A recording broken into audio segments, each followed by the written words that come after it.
Bala? Videoan mo nga. Bala? Saan dito bala? Oh, wala. Wala naman. Nanggagalaiti ang pamilyang ito sa pre-departure area ng NAIA Terminal 3 noong March 6. Wait lang. Grocery. Grocery. Mukhang Hindi.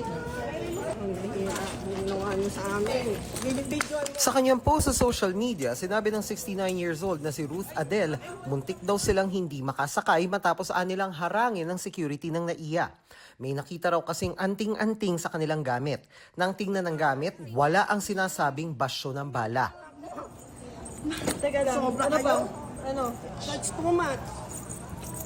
Mami, Ma. O baka ito. Pang-ano ko to sa ilong. sure po ba kayo na siya? Hindi kasi kung ano, sobra yung abala. Sobra yung abalang ginawa niyo. Hindi po mapasensya. So, hindi nga kami. Yes or no? So, hindi nga po kami. Yung last day ko lang kaming x-ray dito ma'am para hindi namin ma-double check yung gamit ko. Empty shell, parang alam ko na, di ba ano naman yan talaga? Tayo ka rin. Panimbala rin naman yan.